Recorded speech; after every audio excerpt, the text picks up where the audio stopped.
going to show you how to take 4 little pieces of 1/4-inch plywood cut to 2 inches by 1.5 inches. Greatly improves the Paulk Smart Kart. I'm Ron Paulk, and this is the Smart Wood Shop. If you want to get a set of plans to build a smart wood shop for yourself or one of my workbenches, there's a link in the description of this video down below where you can go purchase plans and download them instantaneously 24/7, 365. I noticed in this space that I'm working, when I'm using my benches on the Smart Kart, that they work great, they stay nice and flat, and they don't wiggle at all when the wheels are down so that they're mobile. Of course, they would move a little bit. And of course, the lighter benches without tools on it, I found that I wanted to pop the wheels up so that the cart was sitting flat on the floor so then it wouldn't move. I don't find that so much with the Smart Station because it's weighted down with so many tools. I pretty much leave the wheels down so that I can move it slightly here and there for the operation that I'm doing to give myself whatever space I need. But when I dropped it down here, and this is the area that I work, I noticed it's getting a little rocking.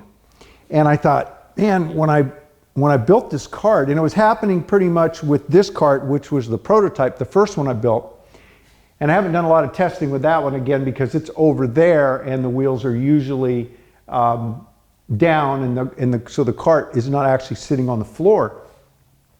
So I thought, well, I just must, when I assembled it, when I clamped it up, I must have not got it flat.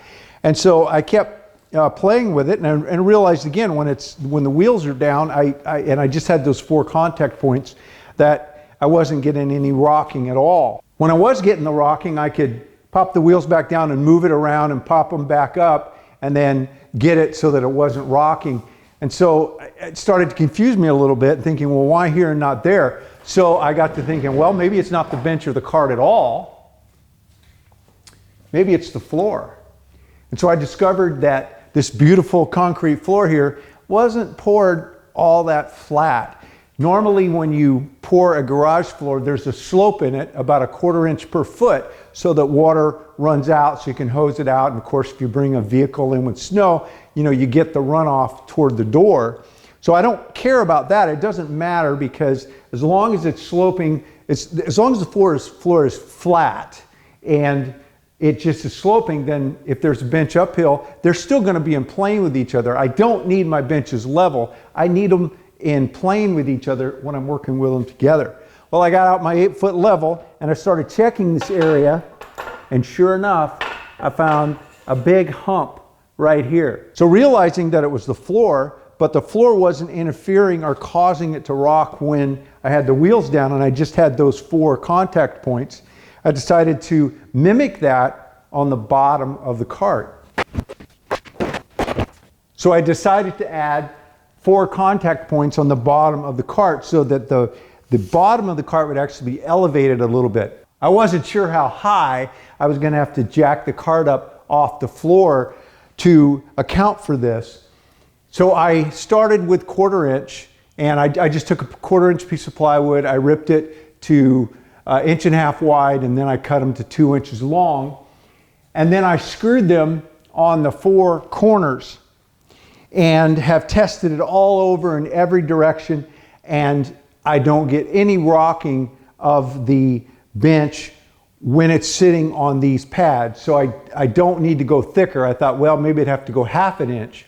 But what I wanted to do was keep it as low as possible because I wanted the finished bench work height to remain at that 36 or close to that 36 inches, which is industry standard workbench height, and it's what all tooling, if you buy any tooling. And I could see myself in the future, if I do have a fixed base machine or something, that I want my benches to work with them. So keeping it at 36 was important, but obviously having it not rock was even more important. Well, the 1/4 inch worked. For this prototyping and testing, I took these blocks and I screwed them on the 4 corners because I wasn't sure if I was going to have to remove them and go thicker. Well, as it turned out, they've worked well. So I am going to take this set that I've already cut, put them on the other cart, and when I do that, I'm just going to put a little wood glue on them and use some of those small gauge wire staples and just staple them on, because they're going to be on there permanently and I don't need to remove them. So that's the fix. I'm sitting right on the hump and I don't get any rocking of the bench.